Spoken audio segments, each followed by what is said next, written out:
دعوتی و اصلاحی اور روحانی علاج سے متعلق قرآن و سنت کی روشنی میں مزید ویڈیوز دیکھنے کے لیے ہمارے یوٹیوب چینل عارف محمود سلفی آفیشیل کو سبسکرائب کیجیے۔ نحمدہ و نصلی علی رسولہ الکریم، اما بعد، اعوذ باللہ السمیع العلیم من الشیطان الرجیم من حمزہ ونفخہ ونفثہ۔ کسی خاتون کا سوال ہے کہ دعا مانگتے وقت کیا اللہ تعالیٰ کو کسی چیز کا واسطہ یعنی وسیلہ وسیلے کے ساتھ دعا مانگی جا سکتی ہے یا نہیں، یا واسطہ دیا جا سکتا ہے کہ نہیں؟ اللہ کے نبی صلی اللہ علیہ وسلم کے فرامین کو اگر دیکھا جائے، اللہ کے احکامات کو دیکھا جائے، تو دعا مانگنے کے لیے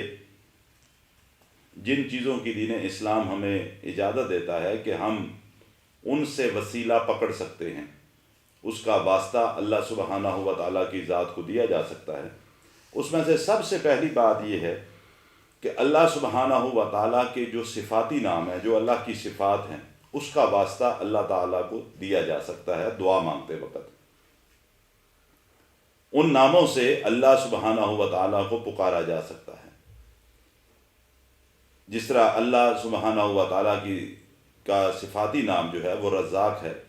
اگر کسی کو معاشی پریشانی ہے، رزق کی تنگی ہے، تو وہ دعا مانگتے وقت اللہ سبحانہ و تعالیٰ سے یہ بات کہہ سکتا ہے، اس طریقے سے دعا مانگ سکتا ہے کہ اللہ تو رزاق ہے، تیرے علاوہ کوئی رزق نہیں عطا کرنے والا،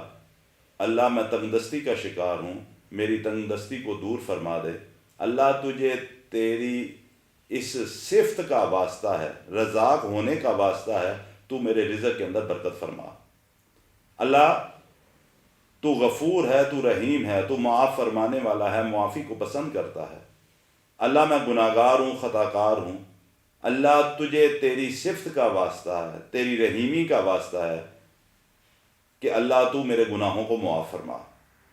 اللہ سبحانہ و تعالیٰ کو اس کی صفاتی ناموں کے حوالے سے ذہن میں رکھتے ہوئے اس کی صفات کا واسطہ دیا جا سکتا ہے۔ اللہ کے نبی جناب محمد رسول اللہ صلی اللہ علیہ وسلم نے حضرت ابو بکر رضی اللہ تعالیٰ عنہ کو ایک دعا سکھائی کہ اللہم انی ظلمت نفسی ظلما کثیرا ولا یغفر الذنوب الا انت فاغفر لی مغفرۃ من عندک وارحمنی انک انت الغفور الرحیم، کہ میں نے اپنی جانوں پہ ظلم کیا، پوری بات کرنے کے بعد اپنے آپ کو مجبور ظاہر کر کے اس کے بعد پھر اللہ انک انت الغفور الرحیم، غفور الرحیم تیری صفات ہیں، اللہ اس وجہ سے تجھ سے دعا مانگ رہا ہوں، تو غفور ہے، تو رحیم ہے، اللہ تو میرے اوپر رحم فرما، میرے گناہوں کو معاف فرما۔ پہلی بات تو یہ کہ اللہ سبحانہ و تعالیٰ کو اس کی صفات کا واسطہ دیا جا سکتا ہے۔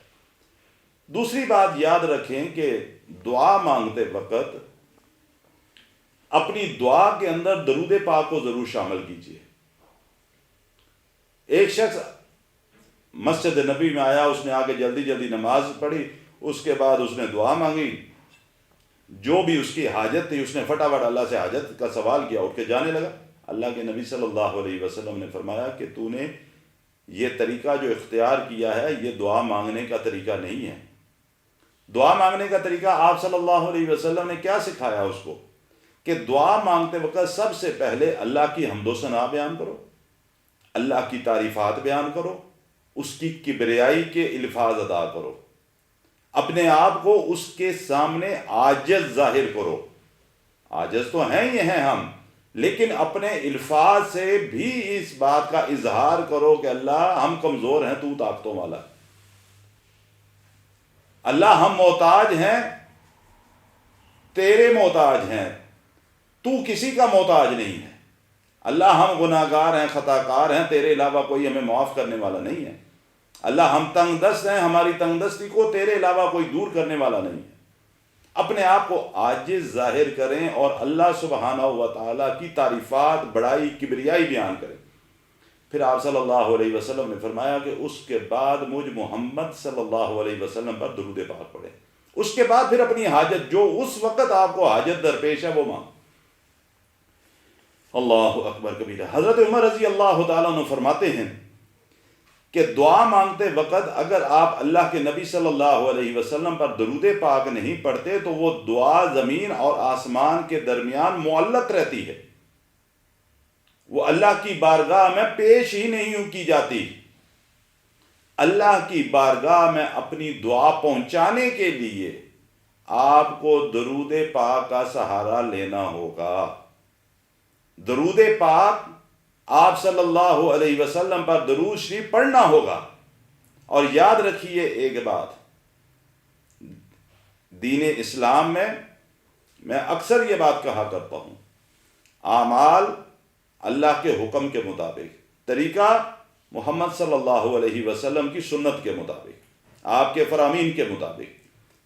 اللہ کی بڑائی کبریائی بیان کرنے کے بعد درود ابراہیمی پڑھیے، وہ درود پاک پڑھیے جو اللہ کے نبی صلی اللہ علیہ وسلم نے سکھایا۔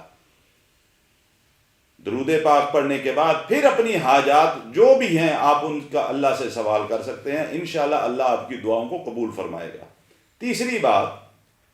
جو دین اسلام سے یعنی شریعت سے ہمیں ملتی ہے کہ آپ یہ سوچیں کہ آپ نے اپنی زندگی میں کوئی ایسا کام کیا ہے جو اللہ کی خاطر کیا ہے۔ ویسے تو ہم ہر جو بھی نیکی کرتے ہیں، اکثریت مسلمان اس کے اندر اپنا فائدہ رکھ کے نیکی کرتے ہیں۔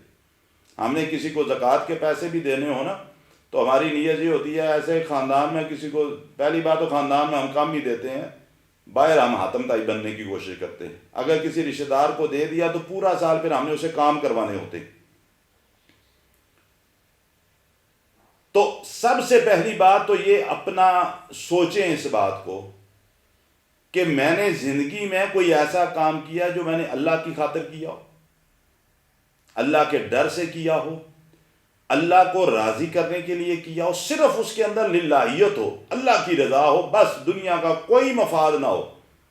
اگر آپ سمجھتے ہیں کہ آپ نے کوئی کام صرف اللہ کی خاطر کیا ہے، آپ دعا مانگتے وقت اللہ سے یہ کہ اس عمل کا واسطہ اللہ کو دے سکتے ہیں، اللہ میرا یہ عمل، میں نے یہ جو عمل کیا تھا، جو نیک عمل صالح عمل تیری توفیق سے کیا تھا، کیونکہ نیکی اللہ کی توفیق کے بغیر ممکن نہیں، یہ بات یاد رکھیں۔ اپنا بندے کا کوئی کمال نہیں ہوتا،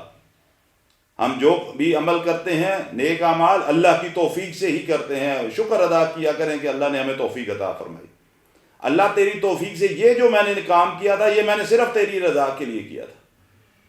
اللہ اگر تو سمجھتا ہے کہ میں نے یہ کام تیری رضا کے لیے ہی کیا تھا، اللہ تو نے اس کو قبول بھی فرمایا، اللہ تجھے میں اپنے اس عمل کا واسطہ دے کر کہتا ہوں یا کہتی ہوں، اللہ تو مجھے اس مصیبت سے نکال،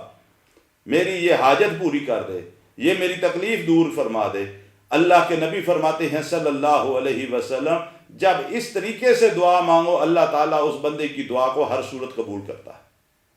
پہلی بات، اللہ کو اس کے صفاتی ناموں کا واسطہ دیا جا سکتا ہے، یہ طریقہ ہے وسیلہ پکڑنے کا۔ درود پاک کے ذریعے اللہ سے دعا مانگو، اللہ انشاءاللہ دعا ضرور قبول فرمائے گا۔ وہ عمل کہ جو تم نے اللہ کی رضا کی خاطر کیا، اس کا واسطہ اللہ کو دو، اس کا وسیلہ پکڑو اور اللہ سے دعا کرو، اللہ تعالیٰ انشاءاللہ تمہاری دعا کو قبول فرمائے گا۔ اللہ عمل کی توفیق عطا فرمائے۔